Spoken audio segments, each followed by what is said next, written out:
नमस्कार दोस्तों, मैं हूं आपके साथ साक्षी और आप देख रहे हैं नेक्स्ट 9 लाइव। आज की वीडियो में हम बात करेंगे सचिन पायलट की। जिस तरह से कांग्रेस में हलचल मची हुई है और इस हलचल के बीच सचिन पायलट को जो है हिरासत में ले लिया गया और उनके साथ कई और नेता जो हैं वो शामिल हैं। दिल्ली के नरेला इलाके में इनको रखा गया है और इसी के साथ सचिन पायलट वहां पर भी कई सवाल खड़े कर रहे हैं। साथ में ये भी पूछ रहे हैं कि बीजेपी को ये 6 से 7 साल बाद जो केस याद आया, क्या पहले नहीं याद आया? इस वक्त क्यों याद आया? चुनावों का समय है, क्यों इस वक्त कांग्रेस को फंसाने की कोशिश कर रहे हैं? क्यों इस वक्त राहुल सोनिया गांधी के पीछे पड़े हैं? लगातार अपने सवाल पर सचिन पायलट अड़े हुए हैं और इसी के साथ सचिन पायलट का यह भी सवाल उठा कि क्या किसी भी बीजेपी नेता पर अब तक ईडी की कार्रवाई हुई है? क्या अभी तक कोई भी ऐसा बीजेपी का नेता है जो ईडी की कार्रवाई में फंसा हो या उससे पूछताछ हुई हो?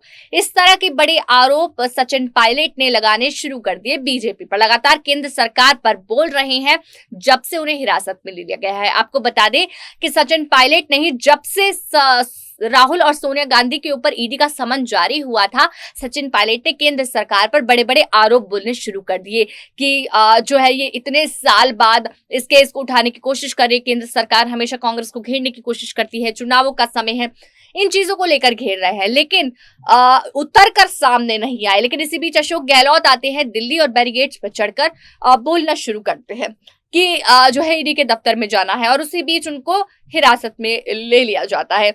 हालांकि सचिन पायलट इस तरह से उतर कर नहीं आए, फिर भी अब उन्हें हिरासत में ले लिया गया है। यही बड़ा सवाल उठता है कि आखिर सचिन पायलट को क्यों हिरासत में लेके गया? आखिर सचिन पायलट ने ऐसा क्या कहा? देखिए, प्रदर्शन रोकने की कोशिश की गई है क्योंकि कई और प्रदर्शन करने की तैयारियां कर रहे थे सचिन पायलट, उस वजह से उनको ले जाया गया है और कोई ऐसी जगह रख दिया गया है जहां वो रणनीति को जो है एक्शन में ना ले सके।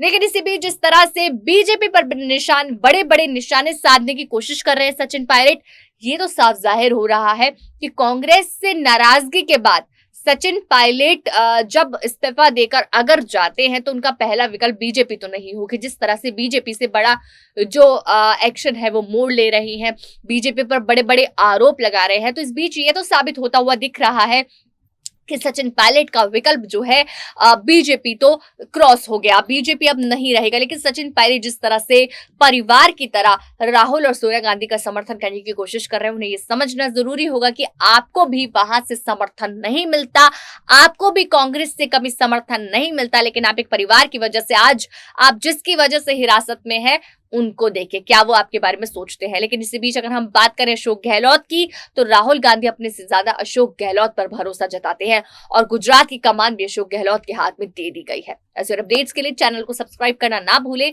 और देखते रहें नेक्स्ट 9 लाइव।